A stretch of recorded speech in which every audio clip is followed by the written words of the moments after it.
tanto ruido confunde. ¿Qué o quién estará detrás? ¿Te atreves a abrir? En la web suena más fuerte y claro. Cabecera MX presenta El Timbre. Iniciamos.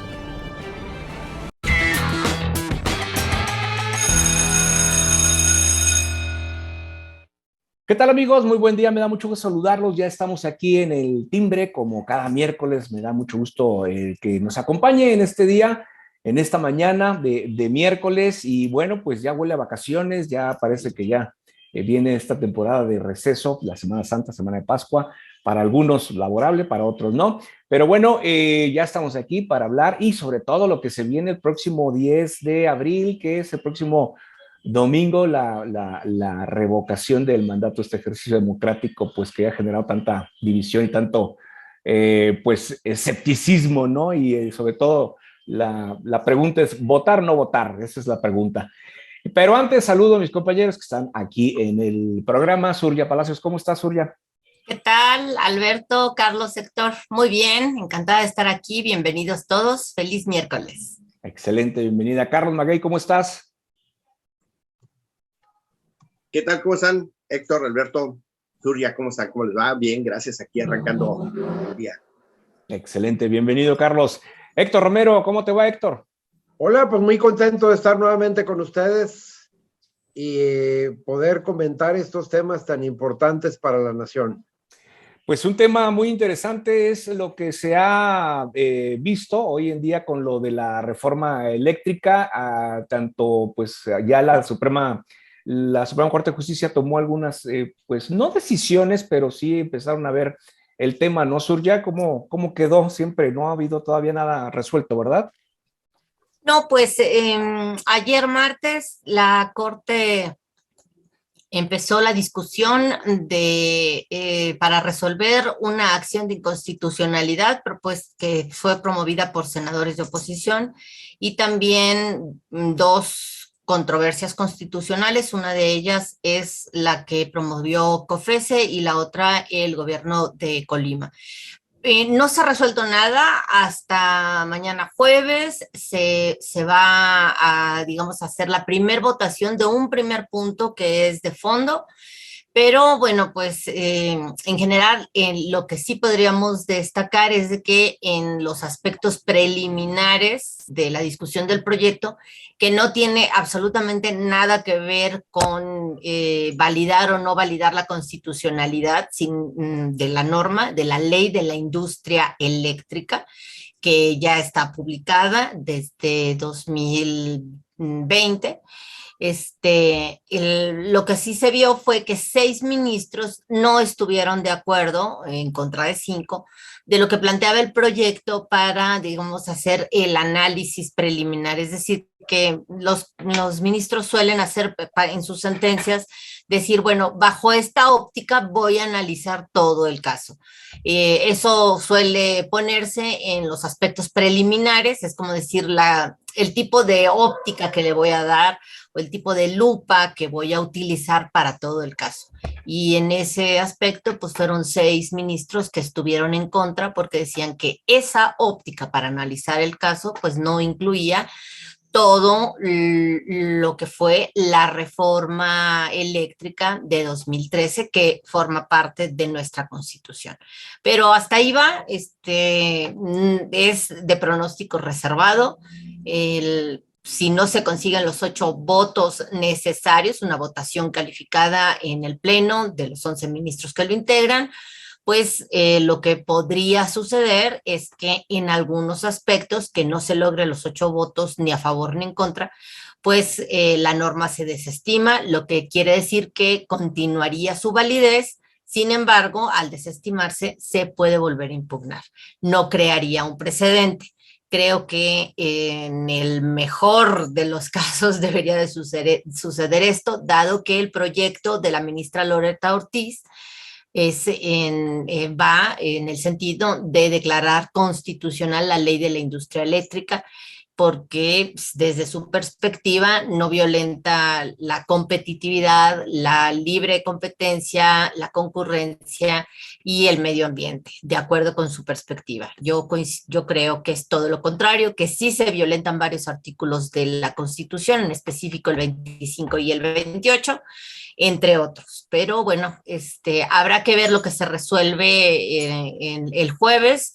Y bueno, esperemos que los ministros pues coincidan en su mayoría en que en realidad la ministra Ortiz está pues imbuida de lo que es la perspectiva del partido gobernante, dado que fue legisladora, era del PT, fue legisladora del PT en 2013, cuando se hizo la reforma constitucional del presidente Peña Nieto y que, bueno, transformó prácticamente el mercado eléctrico de nuestro país. Pues interesante situación, pero bueno, pues sabemos que también en la Corte hay división, ¿no? Héctor, sobre todo Sí. enfocado al apoyo de la 4T. Sí, claro, el problema es que lamentablemente, pues Andrés Manuel ha hecho su chamba con los ministros que obligaron primero a uno a renunciar sin pruebas y acusándolo de no sabemos qué, y otros dos que tuvieron por conclusión de su cargo y que ha ido llenando a Andrés Manuel no con gente capaz, sino con gente afín a él. Y lamentablemente el presidente de la Corte, pues ya ahora se le pone de tapete al presidente. Entonces, para declarar una acción de inconstitucionalidad se necesitan 8 votos y lamentablemente son 11 ministros.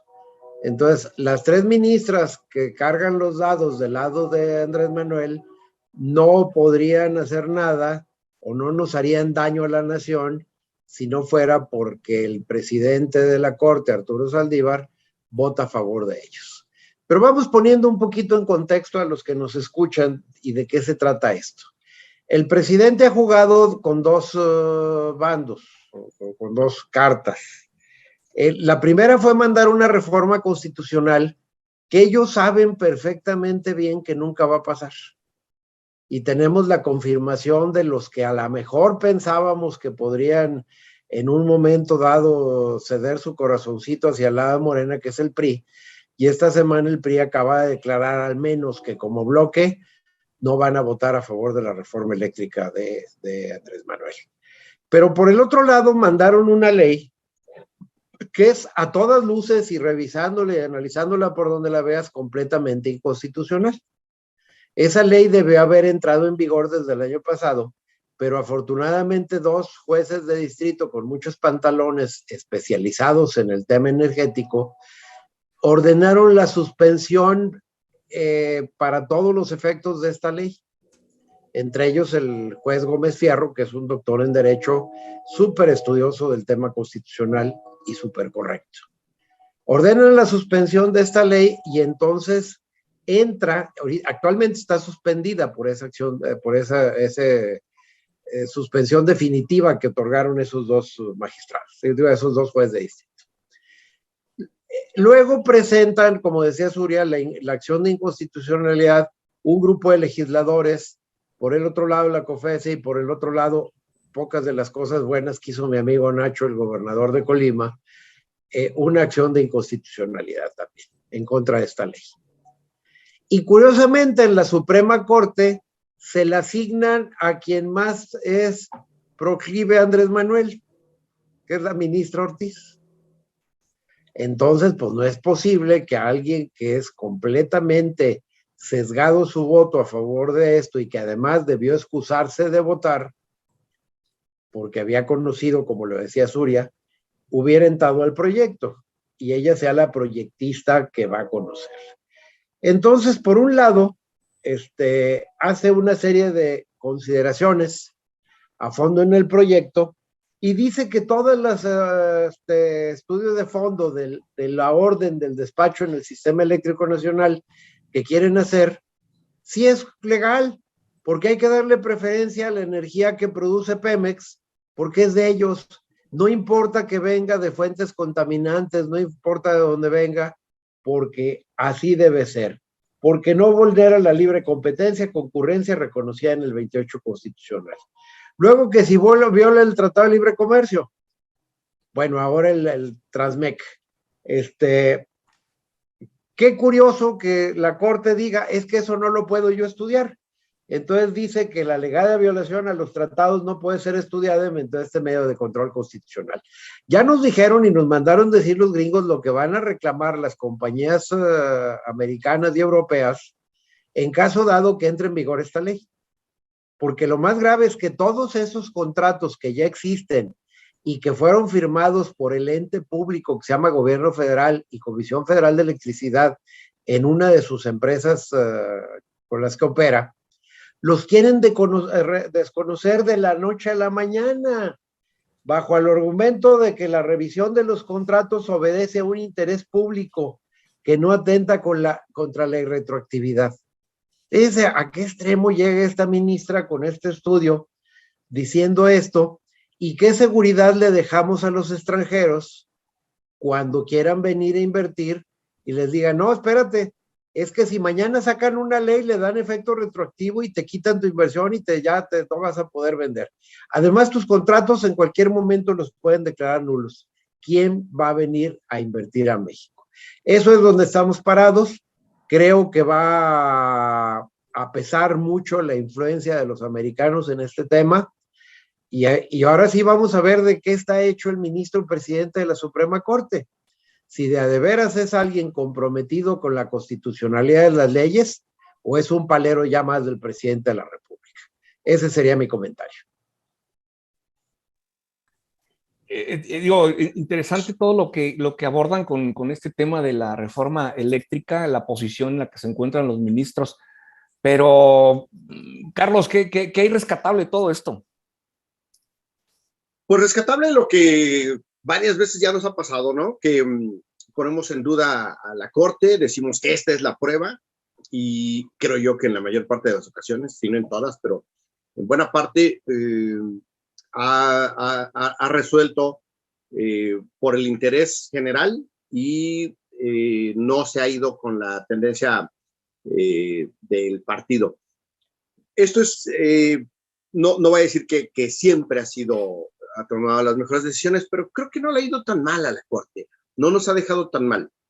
Sobre todo, claro que está esta tendencia de llenarla de gente afín al presidente, lo mismo que hicieron todos los presidentes anteriores, ¿verdad? Tratar de poner gente afín. Es no correcto, pero sí entendible que lo intentan.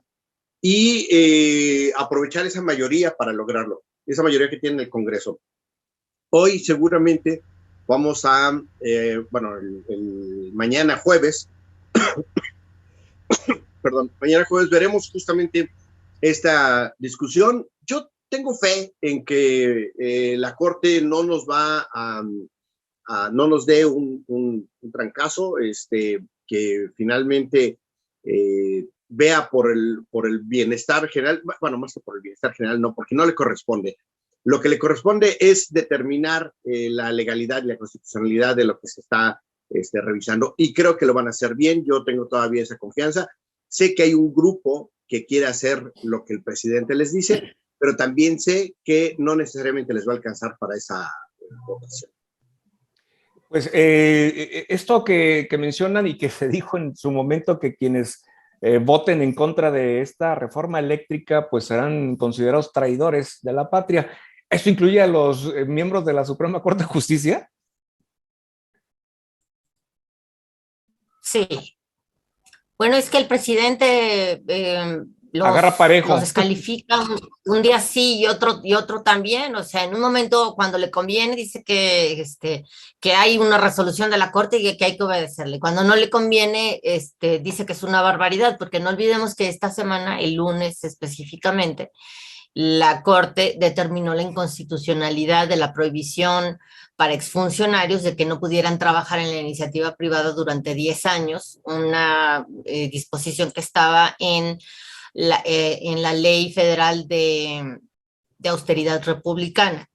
Y bueno, eso evidentemente desde que se publicó en el Diario Oficial de la Federación esa norma se había dicho que eso era inconstitucional, violaba el artículo 5 de la Constitución, también el 123.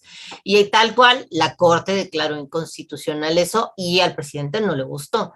Dijo que era una aberración. O sea, una persona que, o sea, que difícilmente respeta la Constitución como López Obrador, porque eso ya, digamos, está probado que transgrede la Carta Magna constantemente, hablando de que es una aberración el hecho de que se proteja a cualquier exfuncionario, no solo a los altos mandos, para que puedan trabajar de acuerdo con la Ley Federal de Responsabilidad Administrativa, que es esperarse un año después de dejar la administración, no 10 años. En ningún país del mundo existe una prohibición así de 10 años. O sea, es exagerada, es desproporcional.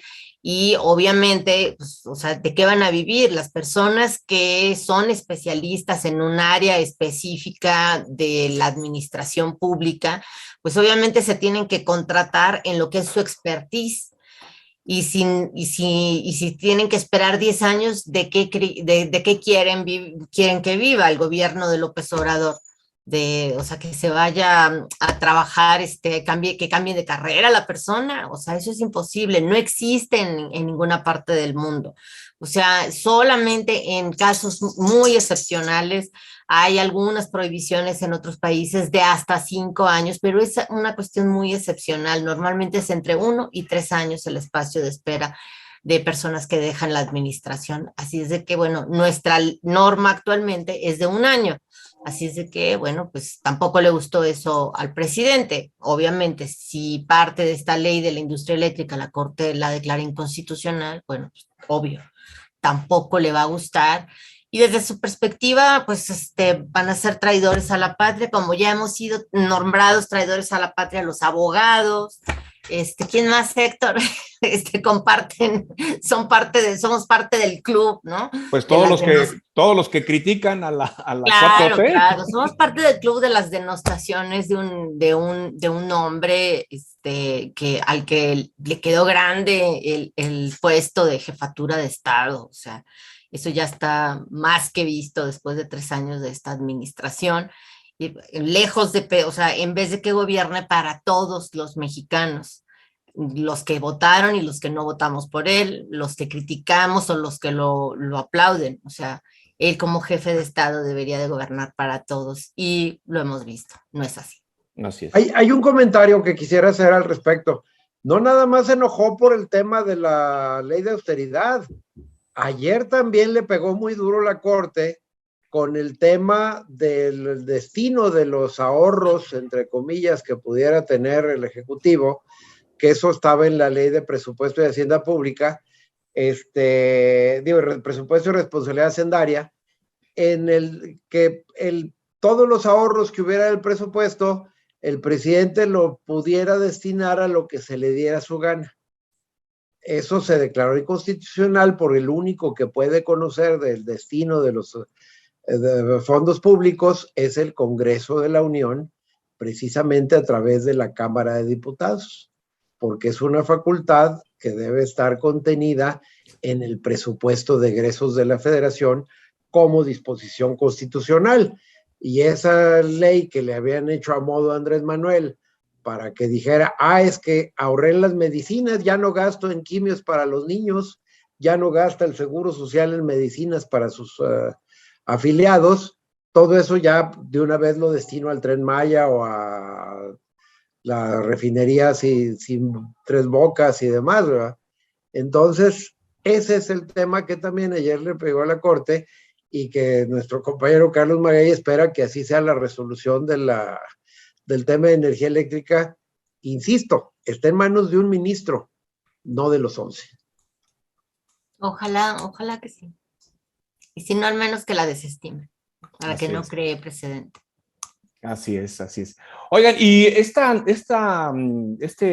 pues información que surgió por parte del congresista Vicente González de, pues, a los legisladores de México que se han visto, los calificó como del Comité de Amistad México-Rusia, que han apoyado a este gobierno de Rusia en contra de las acciones de Ucrania, pues resulta que hizo una lista donde solicita revocar las visas a estos funcionarios, y entre ellos pues hay algunos nombres que usted ya conoce, ¿no?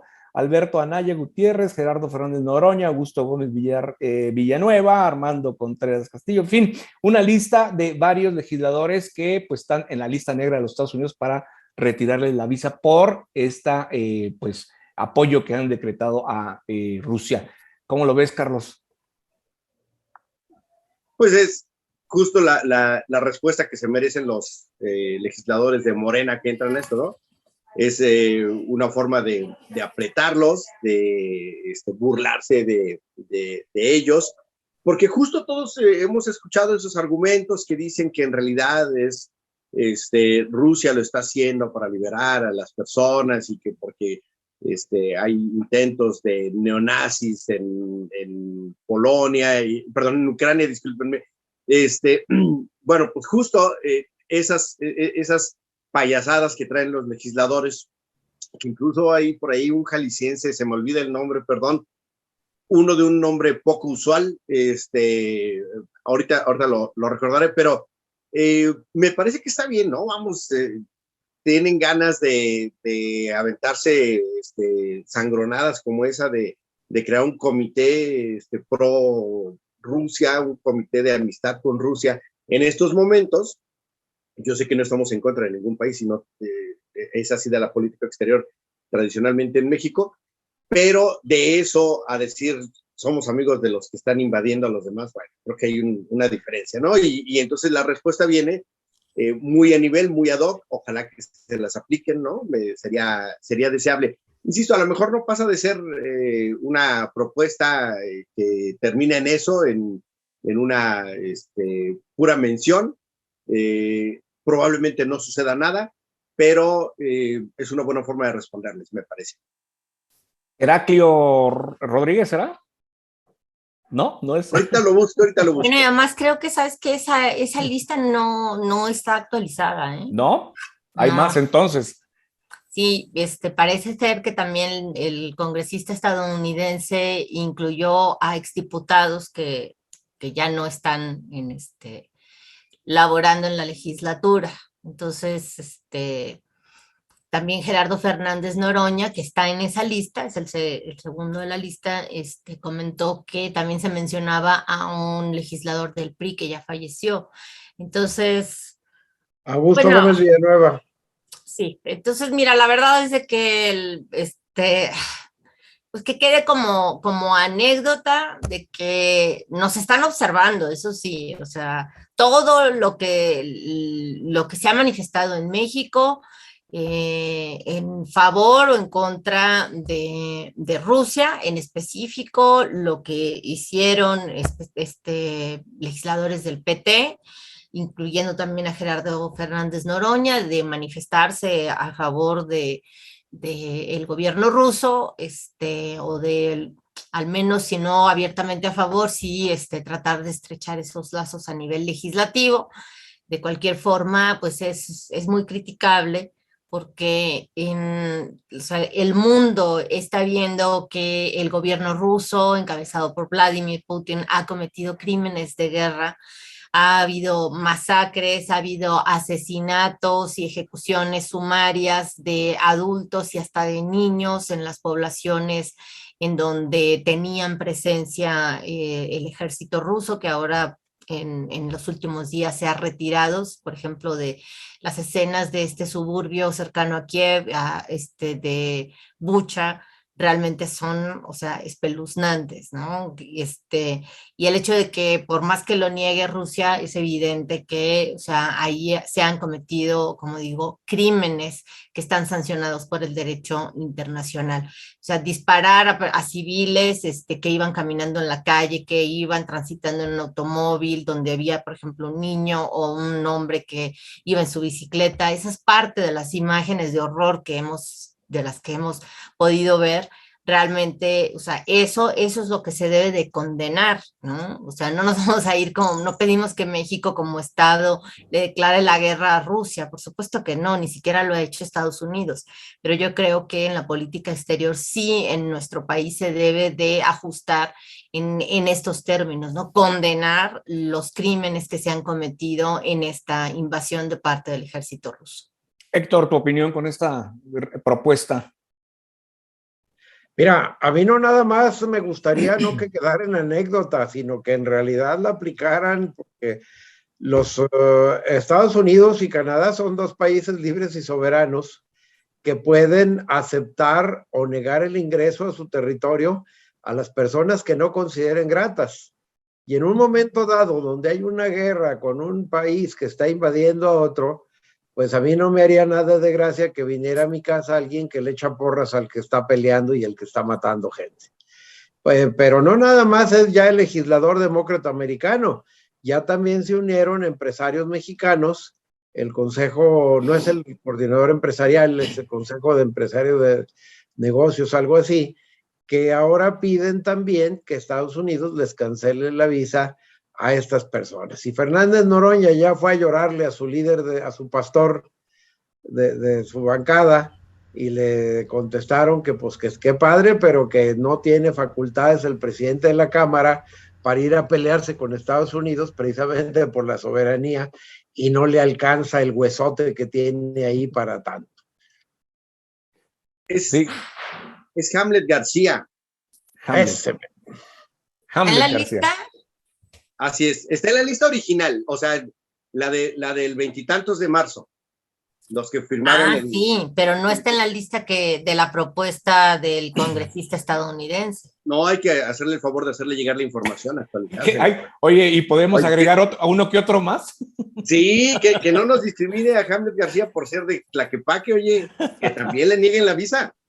Que se lleve a las rudas, que el otro día querían golpear al presidente del Senado. Así es, así es. Oigan, bueno, un tema que ocupa acá el estado de Jalisco y que, bueno, tiene que ver con esta, legislatura en la cual, pues, se pretenden hacer reformas en pro de los derechos de la población LGTBTTIQ, y, bueno, entre otras cosas es el matrimonio igualitario, así como también la llamada, se me fue este término, de prohibición de terapias de conversión y del cambio de identidad de género. Son temas interesantes que se pretenden abordar pues este día, ¿no, Carlos? Sí, si todo sale bien, hoy se lleva al pleno. Evidentemente va a haber una presión enorme para que los legisladores y las legisladoras no los voten a favor. Hay una propuesta que me parece sensata, porque justamente es para estos momentos en que se tiene que usar el voto por cédula, de forma que sea secreto el saber por quién votó cada persona. ¿Por qué? Porque justamente de las pocas ocasiones en que se debe prohibir o que se debe cuidar a los legisladores, a las legisladoras, es cuando se votan temas polémicos que pueden despertar el odio. Y creo que en este se ajusta perfectamente. Ojalá que sí se los permitan. ¿Por qué? Porque hasta ahorita lo que han acordado, lo que acordaron ayer los coordinadores parlamentarios, fue que estos tres temas saldrían. El de la Suprema, el del matrimonio igualitario, lo ordenó hace apenas 6 años, lo ordenó la Corte, y apenas lo van a hacer, es decir, 3 legislaturas después. Ya lo van a armonizar. El tema de el cambio de identidad de género es muy importante porque ya existe, ya sucede, ya hay reglamentos. Lo único que hace falta es que quede en la ley para que al rato no llegue alguien más y cambie y ponga otro reglamento que dé para atrás esos beneficios. Es muy importante. En Jalisco, de hecho, a diferencia de otras entidades, se puede hacer el cambio de identidad de género incluso de personas menores de edad. Eso es muy, muy valioso. Y tercero, y no menos importante, de hecho, creo que en este momento el más importante, porque los demás de alguna forma ya se pueden ejercer, es el de la prohibición de las terapias de conversión. Estas formas de tortura terribles, inhumanas, para que una persona se le intente cambiar lo que creen algunos que es una preferencia, cuando no es así, es una orientación y es algo intrínseco a la persona. Bueno, pues prohibir las terapias de conversión es, creo yo, un paso importantísimo. Ojalá que las presiones que se van a meter en contra de estos grupos de los legisladores, las legisladoras esta mañana, no alcancen para impedirlo y que sí podamos tener finalmente una legislación de altura en estos temas. Hay muchas cosas más, pero mira, es un buen paso, es un tema trascendente que ojalá que sí se logre concretar. Xulia, este avance en materia de proderechos. Pues es un avance estrictamente formal, porque en los hechos, materialmente, el matrimonio entre personas del mismo sexo ya existe sin necesidad de promover ningún amparo en el estado de Jalisco, toda vez que el artículo del Código Civil que lo prohibía fue declarado inconstitucional por la Suprema Corte de Justicia de la Nación.